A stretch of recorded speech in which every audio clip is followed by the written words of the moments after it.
Guys, what a game by the Bengals. I mean, they just ran roughshod all over the place in Buffalo. This is the Intuit AFC Championship game next week.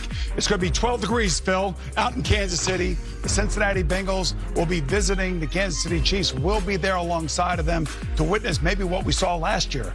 I don't understand how the Bengals can be an underdog in any of these games. Yeah. And the reason I say that is because they came in on a heater. You know, they had won 8 in a row.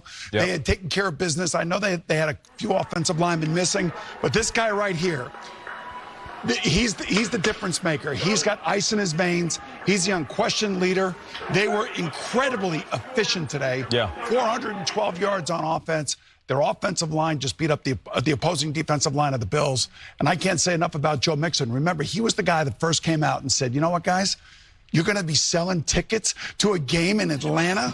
Right. And I love what Joe Burrow said after the game. Refunds! Everybody bought tickets to that game that was supposedly going to take place in Atlanta next week. Yeah, and there's Mixon right there, and he was doing it all. You know, catching out the backfield, of course, but it was in between the tackles. It just seemed like big blow after big blow that really deflated that defense. And I got to give you credit, Boom. You called it, and you weren't just being a homer, picking the Cincinnati Bengals. You legit thought that they had a shot because of how they play on offense and defense. And I think credit to Frank Pollock, offensive line coach. With the new faces and new places on that offensive line, they were ready. They didn't just protect Joe Burrow, they also ran the ball very well. And there it is, Coach. You look at it right there, and they won the battle in the trenches. They absolutely did. They imposed themselves, as Tony Romo was talking about. They did that so in the running game, 173 yards. They did in the passing game. Joe Burrow was only pressured 8 times. And I give a lot of credit to Lou Anarumo. Yep. What he did in that defensive side of the ball, they were got after Josh Allen all game. Yeah. And you know what? He was uncomfortable, never comfortable within her. And Mike Hilton was in the second half there. That's the one thing about Lou Anarumo. He's going to save something until the second half of games. Yeah. And all of a sudden, Mike Hilton, you didn't see him in the first half. Second half, he was all over Josh Allen. And again, this defense showed up in the red zone.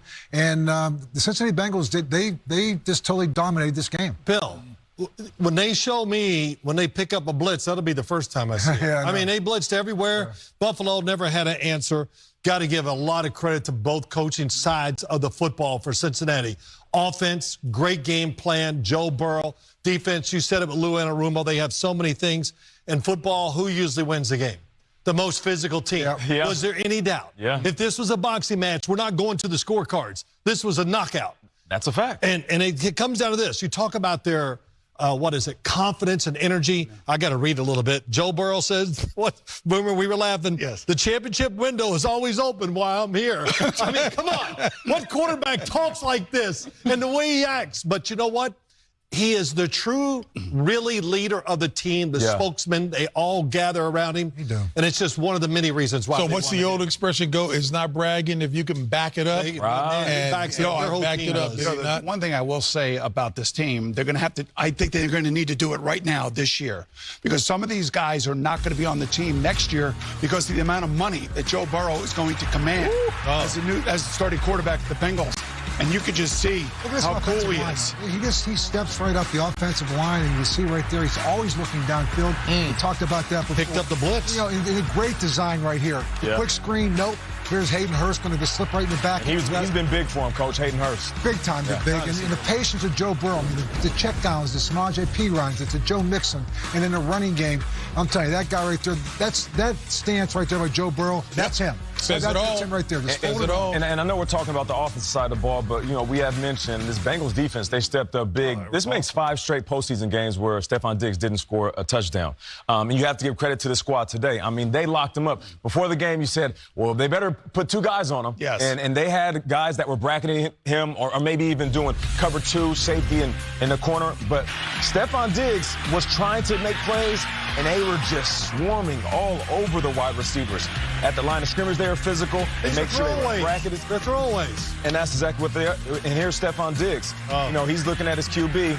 I don't know what he's saying, but can't really blame Josh Allen at all. You got to give credit to that Bengals defense. I just want to give a lot of credit to the Buffalo Bills for everything that they've been through. I mean, there's been a lot of distractions. You're talking about dealing with a lot of things. And I know everybody else has to deal with it, but DeMar Hamlin was real, and that was in their locker room. Yep. And they've had it coming through that. And you're talking about having to move a game from Buffalo to Detroit. It's been one thing after the shooting before the season started right there in the city of Buffalo.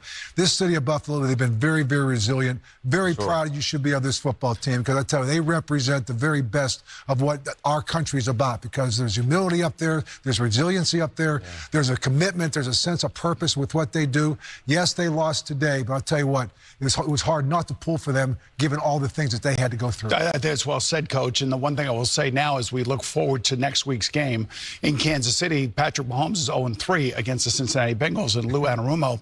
And I'll tell you, he's playing on that bad ankle next week. You take a look at these numbers. Patrick struggled a little bit. I would still say, 6 touchdowns and 2 interceptions is pretty good, and 250 yards per game is pretty good. Right. But I think he comes into this game, obviously, going to be hurt with that bad ankle. That's his plant foot.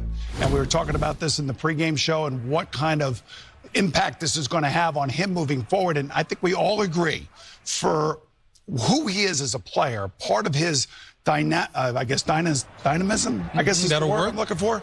He ends up moving around a lot. And I think this is really going to hinder that. And it does make you think. You see that the Bengals got to Josh Allen 8 QB hits. So they were banging him around a little bit. And with Patrick Mahomes being hobbled, is he going to be able to be himself? Because a lot of the plays that this offense makes is Patrick Mahomes stretching that pocket and extending plays with his legs. But they're different than they were a year ago. This football team can run the football. Isaiah Pacheco and Jerick McKinnon, they got more out of their backfield right now. You know what? They've played a lot of close games. And I feel like right now Patrick Mahomes can lean on it. Kadarius Toney suddenly looks like Tyreek Hill these last couple of weeks and getting the ball in his hands. A fast guy. So this is a different team. They're young on defense. They got some young secondary guys who are growing up as the season's going on.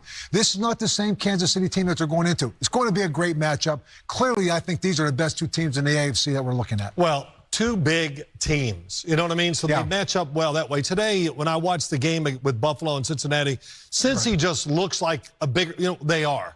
And Cincinnati's defensive front is big. But, too, yes, Patrick Mahomes is going to be hindered a little bit. Yeah. But, man, we got Andy Reid. And he can... How do you like playing in the snow, Joe? That was awesome. It's feels like football in I guess it's January now, almost February. That was fun. What did you think of the performance of the offensive line in particular? I mean, it was just one of their best games of the year. Rushing, pass blocking. I mean, it might be our most complete game of the season as a team. Jackson in particular, how do you think he held up just the first blush? I mean, first look, he was unbelievable. I'll have to watch the tape, but I mean, I felt nothing from that side all day. And the first 2 drives looked like the first 2 drives back on January 2nd, except throwing the snow. Yeah. Why did that not bother you? And what did you guys seem to pick up? Why were you able to throw on them? Well, snow doesn't affect the ball too much. It gets a little wet every now and then, but it's not like rain or wind or anything like that. So we're confident in just about any weather there is. Not really, but that's how the game worked out. Our rush, Joe and Samaje were awesome. My legs were effective when I needed them. I mean, complete game. I don't know if you've been asked this already, Joe, but I mean, that 9-for-9 start, he threw for 2 touchdowns. What was working for you those first 2 drives? We had a great game plan. Guys were making plays. Protection was holding up. We were running the ball well. It's just a complete game. Like I said, it's not much to say about that one. What about the whole reach front thing? Was that an axe for you guys to grind? They were already selling tickets to another game, and you guys used They got to do what they got to do. I wouldn't say we used it as motivation, but I definitely knew about it. What did you like about the way your offensive line played today? Down 3 starters. How impressive was it? Backing you up, backing Joe Mixon up. What did you see from them? Yeah, it was really amazing all day, and then the most impressive was our 4-minute drive where we got 3 first downs running the football. And it's tough to run the football in those situations, and they were able to get the job done for us. How is this team different? The one that went to Kansas City last year, how is this one different than that? I think we're a more complete team. I think we're a better team. And we just seem to make plays when it counts. That's all there is to say. What do you guys feel like you're more complete specifically? I think our O-line is better. I think our run game is better. I think our defense is better.